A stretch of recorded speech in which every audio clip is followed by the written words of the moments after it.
그런데 그 430년의 시간 동안에 애굽의 정치 환경도 변화가 돼서 요셉을 긍정하고 요셉에 대해서 존경하는 사람들이 없어지게 되고 다른 외부 세력들이 들어오게 되는 것이죠.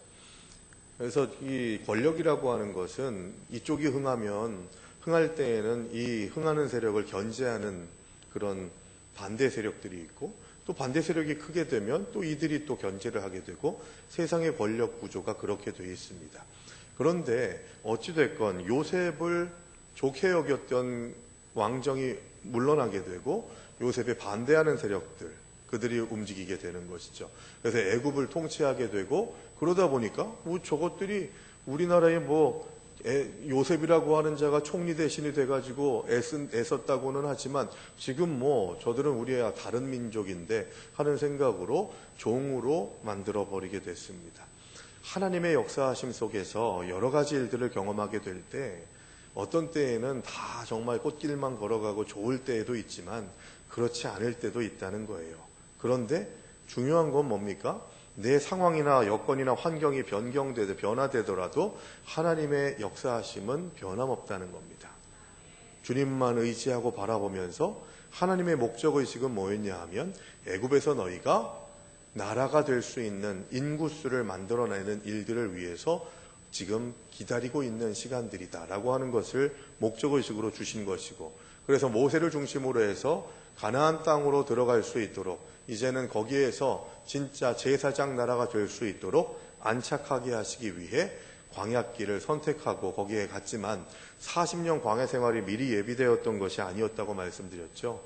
그 시간들을 통해서 하나님께서 훈련시키셔서 1년 7개월 정도가 됐을 때 가데스 바네아라고 하는 이제 유대 광야 밑에 부분에 있는 가데스 바네아, 아주 큰 오아시스거든요. 그 오아시스에서 이제 위로 올라가면 헤브론 산지가 나오고 가나안 땅에 들어가는 그런 아주 지척에 놓여져 있었던 그 가데스 바네아에서 12명의 정탐꾼을 보냈는데 10명의 정탐꾼이 우리는 저들에 비하면 메뚜기입니다 라고 하는 그런 생각을 다른 사람들, 다른 민족들이 다 동의해가지고 그때 다 싹 다 무너뜨려 버리고 다시 시작하시려고 했지만 모세의 중보기도로 이스라엘 민족들을 다시 새롭게 하시는, 그래서 징계는 하셔야 되니까 출애굽 1세대들, 민수기 1장에서 20세 이상 장정된 자들로 계투됐던 자들을 절대로 가나안 땅에 들여보내지 않고 그들이 말한 대로 메뚜기에 불과한 그냥 광야에서 죽는 그런 삶으로 마무리하게 하시는 징계를 내리시게 되죠. 여호수아와 갈렙만이 출애굽 1세대들 가운데에서 가나안 땅에 들어가고 이제 2세대들이 들어가게 됩니다. 그런데 출애굽기 마지막 장인 오늘 본문 40장에서 하나님께서 분명하게 인식시키시고자 하시는 것이 분명히 있었던 것을 우리가 캐치할 수 있어야 되는 거예요. 출애굽의 여정 가운데에서 하나님께서 홍해 바다를 가르시고 또 이스라엘 민족들을 구원하시기 위해서 애굽의 10가지 재앙을 내리시고 좌우임방과 문설주에 피를 바르고 불뱀에 물린 자들이 구원함을 얻기 위해 치유함을 얻게 하시기 위해서 놋뱀을 장대 위에 높이 들어 올려가지고 그것을 보는 자들은 은혜를 입고 치유함을 입을 것이라고 하는 그런 여러 가지 상황들을 경험하게 하시고 난 다음에 가나안 땅에 들어가서 해야 될 일이 뭐냐? 그 증거가, 그 기본이 되는 가르침이 뭐냐 하면 오늘 본문에 나오는 내용이에요. 그게 뭐냐? 바로 구름기둥과 불기둥의 인도하심의 정신을 잃어버리지 말라는 거예요. 다시 한번 오늘 본문을 보시죠. 구름이 성막 위에, 이 36절입니다. 구름이 성막 위에 떠오를 때에는 이스라엘 자손이 그 모든 행진하는 길에 앞으로 나아갔고, 구름이 떠오르지 않을 때에는 떠오르는 날까지 나아가지 아니하였으며, 낮에는 여호와의 구름이 성막 위에 있고 밤에는 불이 그 구름 가운데에 있음을 이스라엘의 온 족속이 그 모든 행진하는 길에서 그들의 눈으로 보았더라. 뭐 얘기하는 겁니까? 행군의 주도권은 모세에게 있습니까? 하나님께 있다는 거예요. 우리가 가면 하나님이 따라오시면서 구름기둥과 불기둥으로 우리를 따라오시는 게 아니라는 거예요. 가끔씩 기도하시는 분들 보면 그렇게 기도하시는 분들 계세요. 내가 가는 곳마다 구름기둥과 불기둥으로 주님께서 나를 이끌어 주시옵소서가 아니라 주님 나를 따라오시옵소서라고 그렇게 기도하시는 분들도 있습니다. 잘못된 생각입니다. 내가 가는 곳마다 구름기둥과 불기둥이 따라오는 게 아니에요. 하나님께서 이끄시고 인도하시는 대로 우리가 순종하며 따라가는 겁니다. 이게 흐트러지니까, 첫 번째 단추가 잘못 꿰지니까, 그러니까 문제가 발생하는 거죠. 하나님이 우리들에게 주신 귀한 은혜는 주님을 따를 때 임하게 되는 줄로 믿습니다. 하나님을 이끌려고 하고 하나님의 말씀과 하나님의 뜻보다 내 뜻과 내 생각이 우선하려고 하면 하나님의 보호하심과 인도하심, 전능하신 하나님의 능력을 우리가 받을 수가 없다는 것입니다. 하나님은 이스라엘 백성과 교제하기를 원하세요. 아멘이십니까? 우리와도 교제하기를 원하신다고요? 교제하고 싶어서 미치고 환장하겠대요. 내가 너로 인하여 기쁨을 이기지 못하신, 내가 너로 인하여 기쁨을 이기지 못한다는 것은 그냥 보고 있어도 보고 싶은 거예요. 내가 너와 같이 있는데도 보고 싶다고 하는 말씀인 거예요. 기쁨을 주체할 수가 없다는 거죠. 존재 자체만으로. 아기가 태어납니다. 그 가정에 그 존재 자체만으로 걔가 똥을 싸지려고 오줌을 싸건 상관없이 그저 그 아기가 태어나서 우리 집에서 성장하고 있다는 것 자체만으로도 기쁨이 충만하지 않습니까? 기쁨을 이기지 못하는 거예요. 존재 자체만으로. 우리 하나님께서는 그것을 우리에게 원하고 계십니다. 교제하길 원하고 계신 것이죠. 그래서 무소부재하신 하나님이 지상의 거처를 마련하시고 친히 이스라엘 백성과 동행하십니다. 성막이 제정되고 세워진 이유는 뭐냐? 자, 너희들 마음대로 네 뜻대로 그렇게 예배드리고 할 것이 아니라 이렇게 해라. 정식적으로 이렇게 해라 라고 그렇게 말씀하신 것은 우리를 괴롭히기 위한 것이 아니라 우리와 함께 교제하기 위해서 아무 곳이나 계시는 하나님께서 내가 여기에 특별하게 있겠다라고 그렇게 약속하신 곳이 성막, 회막입니다. 그 회막에서 하나님께서는 우리와 교제하기를 원하시는 거죠. 지금은 회막이 없습니다. 회막을 가지고 있지 않죠. 교회가 그 역할을 감당합니다. 그런데 교회보다 더 궁극적인 회막은 뭐냐? 예수 그리스도십니다. 예수 그리스도가 성막 되시는 거예요. 그래서 성막의 의미, 물두멍이 어떻고 번제단이 어떻고 천막이 어떻고 하는 그런 여러 가지 것들, 아주 식양들이 디테일하게 이렇게 제정이 돼가지고 이렇게 만들어라 그렇게 했는데 그 내용들이 대부분이 다 예수 그리스도에 관련된 얘기예요. 그리스도의 사역에 대한 것, 하나님의 속성에 대한 것들, 이런 것들로 가득 찬 것이 바로 회막의 특징입니다. 그럼 무슨 얘기입니까? 예수 그리스도가 나의 회막이 되신다라고 하는 그 의미는 예수 그리스도가 나의 주관자가 되신다는 거예요. 나의 지도자가, 리더가 되신다는 것입니다. 이스라엘 백성들은 구름이 떠오르면 장막과 성막을 걷고서 길을 떠나야 합니다. 장막은 뭡니까? 이스라엘 백성들이 자고 일어나는 텐트를 말합니다. 성막은 동서남북으로 세 지파씩 나눠가지고 진영을 주둔을 할 때, 텐트를 칠 때 가운데에다가 성막을 짓고 텐트를 세 지파별로 이렇게 동서남북으로 짓죠. 그 중에 가장 중요한 장막을 칠 때의 철칙이 있습니다. 그게 뭐냐? 제가 계속 반복하듯이 말씀드리는데, 아침에 일어났을 때, 그러니까 텐트의 출입문을 어디로 향하게요? 성막을 향하게. 그래서 아침에 나올 때 성막을 바라보면서 나오게 하는 거예요. 동서남북으로. 이 무슨 정신일까요? 이스라엘 민족들이 가나안 땅에 들어가기 전에 광야에서 항상 했던 일이 이거였어요. 접고 다시 치고 접고 다시 치고 하는 그런 과정 속에서 성전 중심의 삶을 살 수 있도록 계속 교육시키시는 거예요. 성전 중심의 삶은 뭡니까? 하나님의 임재 중심의 삶을 산다는 거예요. 하나님이 나와 동행하신다는 거예요. 나를 감찰하시고 지켜보고 계신다고 하는 의미는 두 가지 의미가 있다고 했습니다. 첫 번째는 나를 보호하시고 이끌어 주신다라고 하는 고백이에요. 두 번째는 내가 잘못된 길로 가면 치시면서 어떤 때는 징계하시면서 질책하시면서 바른 길로 인도하신다는 거예요. 하나님께서 나를 보호하시고 인도하신다는 것은 위로의 의미이지만 내가 잘못된 길을 가고 잘못하게 될 때 툭툭 치는 징계의 일들을 경험하지 않고서는 하나님의 은혜를 경험하지 못한다는 얘기입니다. 주권은 하나님께 있습니다. 하나님은 좋으신 하나님이니까 나한테 항상 좋은 것만 부어주셔야 되지 않겠습니까? 라고 그렇게 말할지 모르겠습니다. 반문합니다. 반대로 이야기해요. 아이들한테 항상 좋은 것만 주십니까? 아이들이 먹기 싫으면은 아이 그래 먹지 마 라고 하면서 그냥 내버려 두십니까? 애가 감기에 걸렸어요. 병이 났어요. 애가 약 먹는 거 힘들어하니까 약 안 먹이십니까? 병에 걸려가지고 다리가 다쳐가지고 이제 병원 가가지고 치료를 받아야 돼요. 병원만 들어가려고만 애가 그냥 기절을 하듯이 막 울고 난리를 친다고 애가 좋아하지 않으니까 병원 안 가겠습니까? 나쁜 엄마 아빠죠.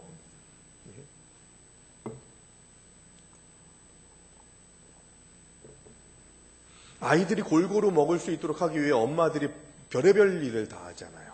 당근 보이지 않게 막 잘게 썰거나 안 보이게 막 갈아가지고 집어넣거나 칼국수나 수제비를 해주더라도 조금이라도 브로콜리 먹으려고 브로콜리 안 보이고 식감이 이상하니까 안 좋게 여기니까 그걸 어떻게든지 먹이려고 반죽을 브로콜리 반죽 갈아가지고 먹이고 하는 그런 엄마들 얼마나 많이 있습니까? 이유가 뭐예요? 애들이 싫어해도 먹여야 될 건 먹이겠다고 하는 다짐 아니겠어요? 신앙생활도 마찬가지입니다. 내가 하고 싶은 것만 한다고 그게 될 일입니까? 좋으신 하나님, 그 좋으신 하나님이 우리의 앞날을 위해서 징계하실 때가 있다니까요. 주도권은 하나님께 있습니다. 구름이 제자리에 머물면 다시 장막과 성막을 세우고 머물러야 했습니다. 더 갈 수 있는데, 조금만 더 가면 내가 원하는 자리가 있는데 하는 생각을 가지고서 다시 그래도 하나님 조금만 더 내가 이끌겠습니다 하면은 하나님 앞에 불순종하는 것이죠.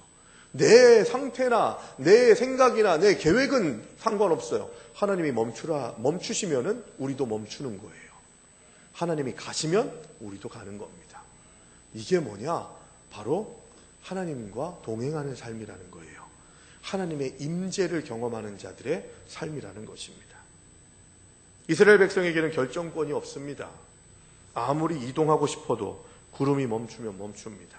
아무리 쉬고 싶어도 구름이 움직이면 따라 움직여야 됩니다. 이것이 하나님과 동행하는 삶이라는 거예요. 잊지 마십시오. 2020년 이렇게 하나님과 동행하는 삶을 사시기 바랍니다. 하나님이 나와 동행하지 않으시는 이유는 분명합니다. 내가 가는 대로 안 따라오시니까 내가 하나님과 동행할 수 없죠. 아주 패역한 세대들의 모습이라는 겁니다. 자기 소견에 옳은 대로 행하는 삶을 살아가는 자들은 절대로 하나님의 임재를 경험할 수가 없습니다.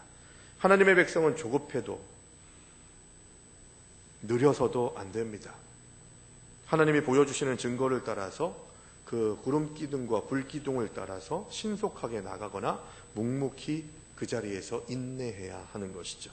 순종의 체질이 될 때까지 부단히 자기 생각과 고집을 버려야 합니다. 하나님과 순조롭게 동행할 수 있는 사람이 결국 복을 받을 것입니다. 매일 크고 작은 모든 결정권을 하나님께 내어드리시는 하나님의 자녀들 되시기 바랍니다. 하나님과 온전히 동행하기 위해서 변화되어야 할 나의 습관과 속성은 어디 있을까요? 주님께서는 우리들에게 여러 시간들을 통해서 하나님의 뜻을 따르라고 명령받고 명령하십니다. 그때 나는 어떤 삶으로 주님 앞에 나아가는지, 어떤 삶으로 주님이 이끄시고 인도하신 대로 헌신하는지를 생각해야 하는 것이죠. 큐티를 하는 이유는 뭡니까? 내가 가는 길에 말씀을 듣는 이유가 뭡니까?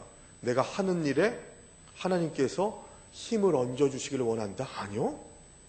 내 길은 결정났는데 그 길이 하나님이 지원해 주시는 일들로 확인하려고 말씀을 보면 안 돼요. 성경 말씀을 나의 삶에 어떤 변론을 하는 변론의 도구로 사용하면 안 된다니까요. 말씀이 나를 이끌어가게 해야 된다고요. 내가 결정했는데 그 결정에 대한 의미를 또 옳은 방향을 성경이 보증하고 있다. 그게 아니라 성경이 말씀하시니 내가 따라가겠다고 하는 것이 말씀을 대하는 태도입니다. 내가 원하는 말씀을 듣는 것이 아니에요. 내가 즐거워하는 말씀을 찾는 게 아니에요. 내가 누군가와 함께 어떤 논리에 대해서 싸우고 있는데 그 싸움에 대해서 봐라 성경에 이렇게 있지 않느냐라고 하는 식으로 성경을 이용해 먹으면 안 돼요. 그건 말씀 생활이 아니라니까요. 하나님의 말씀을 욕되게 하는 거예요. 중요한 건 뭡니까? 가감 없이 하나님의 말씀을 우리에게 주시면 그 말씀대로 순종하며 받아들이는 겁니다. 그것이 성막의 삶인 거예요. 하나님 중심의 삶인 거예요. 예배 중심의 삶인 줄로 믿습니다. 우리의 삶의 자리가 항상 하나님의 임재를 경험하는 자리가 되기를 바랍니다. 하나님의 임재는 온데간데 찾아볼 수가 없고 사람의 목소리만 많은 교회가 되어서는 안 됩니다.